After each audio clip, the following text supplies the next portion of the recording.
Pagi di pasar gede selalu ramai.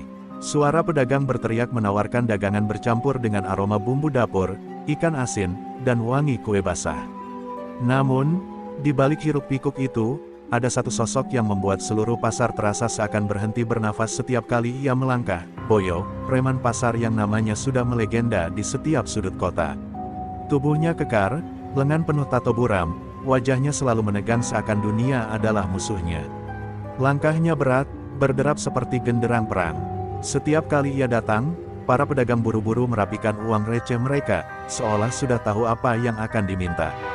Tak ada yang berani menatap matanya terlalu lama, sebab tatapan Boyo bisa membuat orang merinding. "Cepat setorannya!" teriak Boyo lantang, suaranya menenggelamkan riuh pasar. Tangan kasarnya meraih uang dari pedagang yang gemetar, lalu ia hitung tanpa senyum. Kalau ada yang kurang 1.000 perak saja, Boyo bisa membalik meja jualan dan mengancam tidak akan ada lagi pembeli yang berani lewat di lapak itu. Tak ada polisi yang berani ikut campur. Pasar gede sudah lama dianggap sebagai wilayah kekuasaan Boyo. Ia bukan sekadar preman, ia adalah raja yang menguasai perputaran uang dan nyali orang-orang kecil. Semua tunduk, bukan karena rela, tapi karena takut. Dan Boyo tahu, rasa takut itulah yang membuatnya berkuasa. Namun kekuasaan selalu datang bersama bayangan kesepian. Di tengah keramaian pasar, Boyo berjalan seperti macan kelaparan, tapi jauh di dalam dirinya ada kehampaan yang tak pernah ia akui. Setiap wajah yang menunduk di depannya adalah pengingat bahwa ia hidup tanpa rasa hormat yang tulus, hanya ketakutan yang rapuh. Pagi itu, matahari menyengat lebih awal. Boyo berdiri di tengah lorong pasar, menyalakan rokok, asap mengepul memenuhi udara pengap. Anak-anak kecil yang tadinya berlarian langsung kabur ketika melihatnya. Ia tersenyum miring, senyum yang lebih menyerupai ancaman daripada keramahan. "Kalau bukan aku yang pegang pasar ini, siapa lagi?" gumamnya pada diri sendiri. Suaranya rendah, namun penuh kesombongan. Ia percaya, selama semua orang takut, tak ada yang bisa menggoyahkan tahtanya. Pasar gede adalah singgasana, dan ia adalah rajanya. Namun Boyo tidak tahu, takdir sedang menyiapkan sesuatu yang tak pernah ia bayangkan.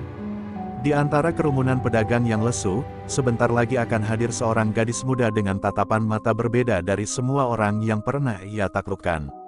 Seorang gadis yang akan membuat raja pasar gede itu tak lagi berkutik.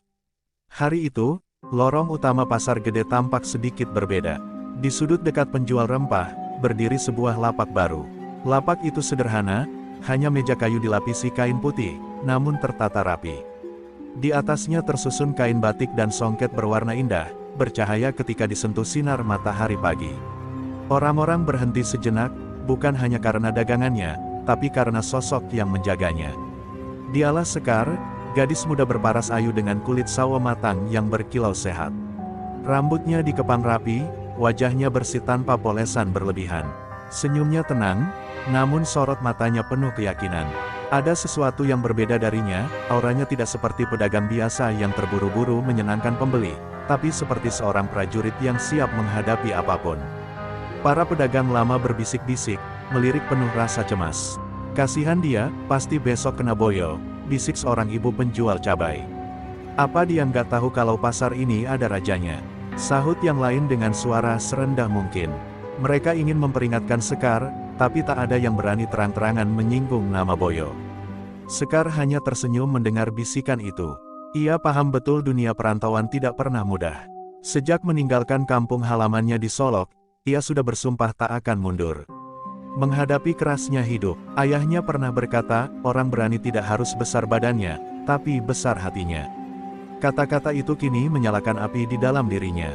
Jam bergulir, pembeli mulai datang. Sekar melayani dengan sabar, membungkus kain dengan hati-hati, dan selalu mengucapkan terima kasih dengan nada tulus. Dalam waktu singkat, lapaknya sudah menarik perhatian banyak orang. Para pedagang lama hanya bisa menggeleng-geleng, heran sekaligus kagum. Di pasar yang penuh tekanan ini, ada seseorang yang masih bisa tersenyum setulus itu. Namun di balik keramaian, ada bayangan besar yang mulai bergerak. Boyo baru saja selesai menagih setorannya dari blok ikan asin, rokoknya masih terselip di bibir. Tatapannya menyapu pasar seperti elang yang mencari mangsa. Dan tiba-tiba matanya berhenti, menatap lapak baru itu, menatap gadis yang berdiri tegak di sana. "Siapa itu?" Gumam Boyo dengan dahi berkerut. Anak buahnya menyodorkan informasi singkat, pendatang baru, Bang. Katanya dari Solok. Belum nyetor, wajah Boyo langsung berubah. Senyumnya muncul tipis, senyum yang selalu membuat darah pedagang lain membeku. Berani juga main di wilayah gue tanpa izin. Boyo pun melangkah menuju lapak itu, langkah-langkah beratnya memecah suasana. Para pedagang seketika menahan napas, sebagian buru-buru merapikan barang dagangan, sebagian lain hanya bisa menatap dengan wajah cemas. Di antara hiruk-pikuk pasar yang mendadak senyap, Sekar berdiri tanpa bergeming, menunggu sesuatu yang mungkin akan mengubah seluruh hidupnya. Langkah Boyo semakin dekat, suara sepatunya menghantam lantai semen pasar, duk, duk, duk, seolah genderang perang yang menandai datangnya bencana.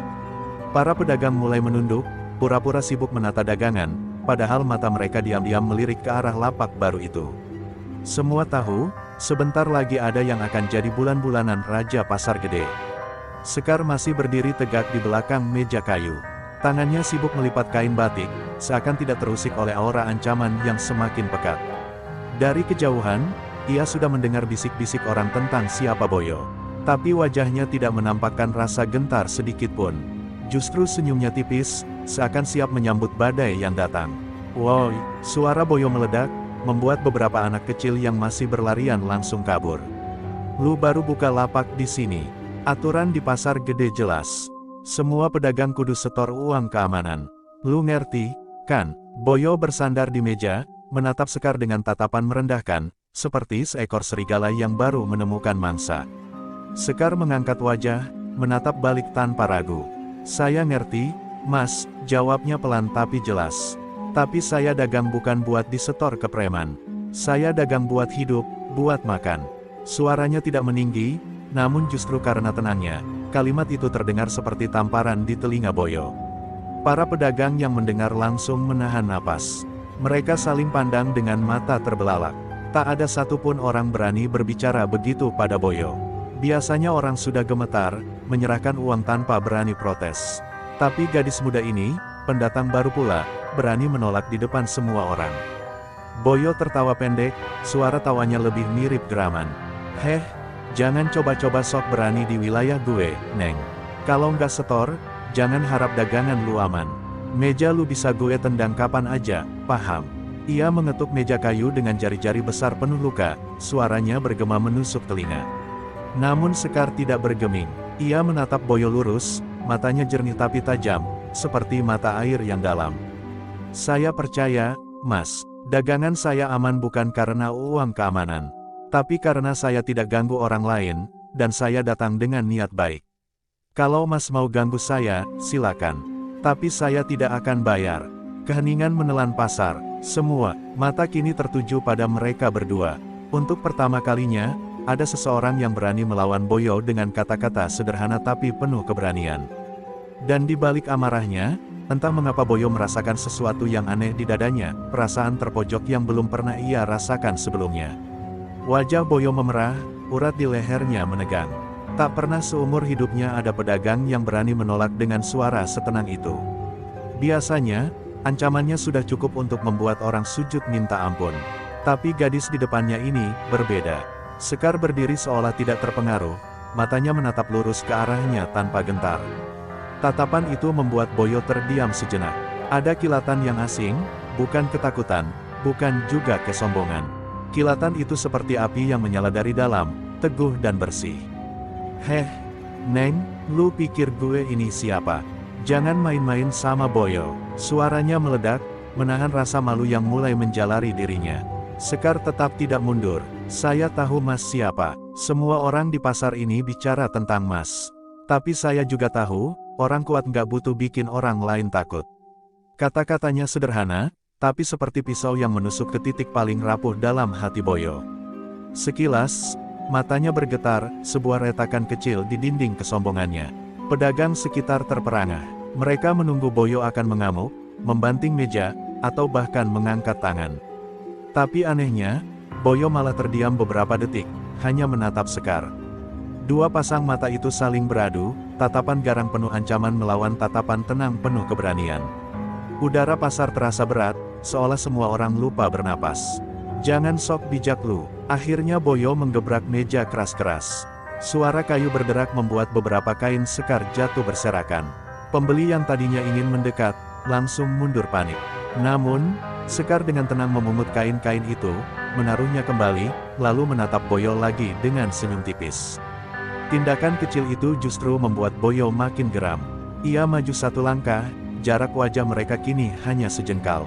Gue kasih pilihan terakhir, bayar, atau gue pastikan lu nyesel buka lapak di sini, desisnya dengan suara rendah namun mengancam. Nafasnya berat, seperti binatang buas siap menerkam. Sekar menghela napas pelan, lalu berkata lirih tapi jelas, kalau Mas memang sekuat itu, silakan. Tapi ingat, orang yang menindas orang kecil pada akhirnya akan kalah oleh dirinya sendiri. Kata-kata itu menghantam Boyo lebih keras daripada pukulan. Ada gema masa lalu yang tiba-tiba muncul di benaknya, wajah ayahnya dulu yang pernah berkata hal serupa, sebelum ia memilih jalan preman. Sekejap, Boyo membeku. Ia ingin menamparkan, ingin mengamuk, ingin menghancurkan lapak itu. Tapi tubuhnya tak bergerak, seolah terkunci oleh tatapan gadis itu. Pasar masih senyap, semua orang menunggu ledakan yang tak kunjung datang. Dan di dalam hati Boyo, untuk pertama kalinya, ia merasakan sesuatu yang asing, perasaan kalah, bukan oleh kekerasan, tapi oleh keberanian seorang gadis. Kata-kata Sekar masih menggema di kepala Boyo, orang yang menindas orang kecil pada akhirnya akan kalah oleh dirinya sendiri. Suara itu menusuk hatinya, membongkar sesuatu yang sudah lama ia kubur. Ia berdiri terpaku, seolah bayangan masa lalu yang ingin ia lupakan tiba-tiba menyeruak dari balik keramaian pasar. Di benaknya, Boyo melihat kembali wajah ayahnya. Lelaki sederhana, penarik becak yang selalu mengajarkan kejujuran dan kerja keras. Ayahnya pernah menatapnya dengan mata penuh kecewa, ketika Boyo remaja mulai bergaul dengan preman jalanan. Nak, jangan hidup dari menindas orang lain. Itu bukan kekuatan, itu kelemahan. Kata-kata itu kini terdengar jelas, sama persis dengan ucapan Sekar. Boyo mengatupkan rahang, berusaha menepis bayangan itu. Namun semakin ia mencoba, semakin kuat. Kenangan itu menyerang. Ia teringat malam ketika ia kabur dari rumah setelah bertengkar dengan ayahnya, malam yang menjadi awal dari jalan gelap yang ia pilih. Sejak saat itu, ia menutup telinganya dari nasihat, dan menutup hatinya dari kelembutan. Sekar, tanpa sadar, telah menyentuh luka lama yang paling dalam. Pedagang lain hanya melihat Boyo berdiri kaku, tapi di dalam dirinya terjadi badai. Ia ingin membungkam gadis itu, namun ada kekuatan tak terlihat yang menahannya. Tatapan Sekar begitu mirip dengan tatapan ibunya dulu, tatapan yang penuh keyakinan, tapi juga kasih sayang tersembunyi. Kenapa dia bisa bicara seperti itu? Gumam Boyo dalam hati. Kenapa dia berani? Semua orang takut sama gue, tapi dia, malah seolah tahu siapa gue sebenarnya. Pertanyaan itu membuatnya resah. Untuk pertama kali, rasa takut yang biasanya ia tanamkan pada orang lain kini berbalik menggigit dirinya sendiri. Sekar masih berdiri tegak, tidak menunjukkan tanda-tanda gentar. Ia tahu Boyo sedang dilanda amarah, tapi ia juga bisa merasakan kegelisahan yang muncul di wajah sang preman. Ia memilih diam, membiarkan Boyo bertarung dengan pikirannya sendiri. Diam itu justru menambah beban di dada Boyo, membuatnya semakin sulit bernapas. Suasana pasar tetap hening, hanya suara angin yang berdesir melewati tumpukan sayur dan kain. Pedagang menunggu dengan gelisah, apakah Boyo akan mengamuk atau pergi. Namun Boyo tidak bergerak, seolah tertahan oleh sesuatu yang tak bisa dilawan. Dadanya naik turun, matanya memerah, tapi tangannya tidak terulur. Dan di detik itu, Boyo sadar, ada kekuatan yang jauh lebih besar dari otot dan ancaman, kekuatan yang datang dari keberanian seorang gadis yang berbicara jujur tanpa takut. Untuk pertama kali dalam hidupnya, Boyo merasakan dirinya kalah, bukan oleh tinju atau senjata, tapi oleh kata-kata yang menghidupkan kembali kenangan yang berusaha ia bunuh. Pasar gede masih terbungkam, semua orang menunggu ledakan amarah Boyo, tapi detik demi detik berlalu tanpa satu pun gerakan kasar darinya. Sang Raja Pasar hanya berdiri kaku, menatap Sekar yang tetap teguh. Pemandangan itu begitu janggal, hingga pedagang yang biasanya menunduk mulai berani mengangkat kepala, menatap punggung Boyo dengan rasa heran. Seorang pedagang sayur tua berbisik lirih, "Apa itu benar Boyo? Kenapa dia diam saja?" Bisikan itu merambat cepat, menjalar ke telinga pedagang lain. Dalam hitungan menit, Gosip mulai berputar, Boyo tak berkutik di depan gadis pendatang. Bagi Pasar yang terbiasa tunduk pada ketakutan, kabar itu seperti percikan api di tengah hutan kering. Boyo merasakan tatapan orang-orang di sekelilingnya. Bukan lagi tatapan takut, melainkan campuran penasaran, kagum pada Sekar, bahkan sedikit mengejek dirinya. Hatinya mendidih. Selama ini ia membangun kekuasaan dengan menumbuhkan rasa takut. Kini, rasa takut itu mulai terkikis hanya karena seorang gadis berani berdiri tegak. "Ngapain liatin gue? Urusin dagangan kalian," teriak Boyo, mencoba mengembalikan wibawanya.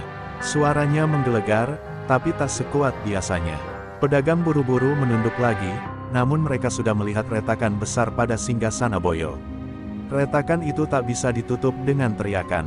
Sekar masih tenang. Ia merapikan kain-kainnya yang sempat berantakan, lalu berkata lembut tapi cukup keras untuk terdengar oleh semua orang, "Pasar ini bukan milik siapa-siapa. Pasar ini tempat kita semua mencari hidup. Kalau ada yang merasa paling berkuasa, itu artinya ia takut kehilangan dirinya sendiri." Kata-kata itu melayang di udara, menghujam telinga Boyo. Para pedagang terdiam, tapi dalam hati mereka bergolak. Ada yang menunduk menahan senyum, ada yang menatap Sekar dengan mata berbinar. Suara kecil yang lama terkubur oleh ketakutan mulai muncul, "Mungkin benar, pasar ini bukan milik Boyo." Boyo merasakan dadanya sesak. Ia ingin menepis, ingin mengancam lagi, tapi semakin ia berusaha, semakin kuat kata-kata Sekar menempel di pikirannya. Tangannya mengepal, tapi tidak bergerak. Ia tahu, satu gerakan brutal sekarang hanya akan membuatnya terlihat semakin kalah di mata semua orang. Dengan geram, Boyo akhirnya berbalik, melangkah pergi sambil menyalakan rokok. Tapi kepergiannya bukan tanda kemenangan, justru sebaliknya. Bagi para pedagang, momen itu adalah awal runtuhnya wibawa sang preman. Dan bagi Sekar, itu adalah langkah pertama menuju perubahan besar di pasar gede. Langkah Boyo bergema berat meninggalkan kerumunan. Rokok di bibirnya hampir padam, tapi ia tidak peduli. Dadanya berdegup kencang, bukan karena marah semata, melainkan karena perasaan asing yang sulit ia pahami. Ia, yang selama ini ditakuti, untuk pertama kali dibuat tak berdaya hanya oleh tatapan dan kata-kata seorang gadis. Malamnya, Boyo duduk sendirian di warung kopi kecil dekat rel kereta. Gelas kopinya sudah dingin, tapi pikirannya masih panas. Ia teringat wajah Sekar, tatapannya yang jernih, kata-katanya yang menohok. "Pasar ini tempat semua orang mencari hidup." Kalimat itu terus bergema, membuat Boyo gelisah. Boyo menunduk, menatap tangannya yang penuh bekas luka. Selama ini tangan itu ia banggakan sebagai alat kekuasaan. Namun malam itu, ia justru melihat tangan yang membuat banyak orang menderita. Rasa getir menyelinap, sesuatu yang sudah lama tidak ia izinkan masuk ke dalam dirinya, penyesalan. Hari berikutnya, Boyo kembali ke pasar. Namun kali ini langkahnya tidak lagi seangkuh biasanya. Para pedagang meliriknya dengan hati-hati, sebagian masih takut, sebagian lain diam-diam tersenyum melihat keberaniannya yang mulai luntur. Sekar ada di lapaknya, tetap melayani pembeli dengan ramah, seolah kejadian kemarin hanyalah angin lalu. Boyo berdiri di depan lapak Sekar, tapi tidak menggebrak meja atau mengancam. Ia hanya menatap kain-kain berwarna cerah itu, lalu menatap Sekar. "Lu, gak takut sama gue, Neng?" Tanyanya pelan, suara yang biasanya lantang kini terdengar ragu. Pertanyaan itu membuat beberapa pedagang ternganga. Boyo, preman pasar, baru saja bertanya dengan nada seperti anak kecil. Sekar tersenyum lembut. "Takut, manusia itu sama saja, Mas. Bedanya ada yang memilih menindas, ada yang memilih melindungi. Saya percaya, di dalam diri Mas masih ada hati yang bisa memilih jalan benar." Kata-katanya tidak menekan, tidak menghakimi, hanya menyalakan secercah cahaya di kegelapan hati Boyo. Boyo terdiam, dadanya bergetar. Kata-kata itu membawanya kembali ke masa kecil, saat ibunya sering berkata, "Nak, jangan jadi orang yang bikin orang lain menangis. Jadilah orang yang bikin orang lain merasa aman." Sekar seolah menjadi cermin yang memantulkan kembali wajah dirinya yang dulu, sebelum ia memilih jalan kelam. Untuk pertama kalinya dalam bertahun-tahun, Boyo menunduk di depan seseorang. Bukan karena kalah oleh pukulan, melainkan karena luluh oleh kebenaran yang sederhana. Di matanya yang merah, terselip benih perubahan. Dan pasar, yang dulu ia kuasai dengan ketakutan, mulai menyaksikan lahirnya sesuatu yang baru, hati seorang preman yang perlahan melembut. Hari-hari setelah pertemuan itu membawa angin baru ke pasar gede. Boyo tak lagi berkeliling dengan teriakan menggetarkan atau gebrakan meja yang membuat pedagang pucat pasi. Ia lebih banyak duduk di pojok pasar, mengamati hiruk-pikuk dengan wajah murung yang perlahan berubah jadi tenang. Orang-orang masih waspada, tapi mereka mulai berani berdagang tanpa dihantui rasa takut. Sekar tetap berjualan dengan senyum tulus. Namun, ia sadar bahwa mata Boyo kerap menatapnya dari kejauhan. Bukan lagi tatapan penuh ancaman, melainkan tatapan orang yang sedang belajar memahami dirinya sendiri. Tatapan yang penuh kebimbangan, tapi juga harapan. Sekar tidak menyinggung apapun, hanya membiarkan waktu bekerja. Suatu pagi, Boyo datang ke lapak Sekar. Bukan dengan ancaman, melainkan dengan tangan kosong. "Neng," katanya pelan, "gue nggak mau lagi ambil uang dari pedagang. Tapi gue bingung, kalau nggak gitu, gue bisa apa?" Suaranya berat, tapi juga tulus, seperti pengakuan yang keluar dari dasar hati. Sekar menatapnya dengan lembut. "Mas masih kuat, masih sehat. Kalau Mas mau kerja jujur, banyak yang bisa dilakukan. Pasar ini selalu butuh orang yang menjaga ketertiban. Bukannya menakut-nakuti, tapi melindungi." Kata-kata itu sederhana, namun bagi Boyo terdengar seperti jalan baru yang selama ini tertutup rapat. Kabar pun menyebar, Boyo berhenti memungut uang keamanan. Pedagang yang dulu dicekam ketakutan, kini mulai tersenyum lega. Ada yang tak percaya, ada yang masih ragu, tapi sedikit demi sedikit, mereka merasakan perubahan nyata. Pasar gede yang dulu penuh bisikan cemas, kini dipenuhi tawa ringan yang lama hilang. Boyo, perlahan, berubah dari raja yang ditakuti menjadi pelindung yang dihormati. Ia membantu pedagang menata lapak, mengusir pencopet, bahkan mengangkat karung sayur untuk ibu-ibu tua. Setiap kali ia melakukan itu, tatapan orang kepadanya tidak lagi penuh ketakutan, melainkan rasa terima kasih. Itu adalah rasa hormat yang tak pernah ia dapatkan sebelumnya. Di tengah perubahan itu, Sekar tetap menjadi sosok yang paling berpengaruh.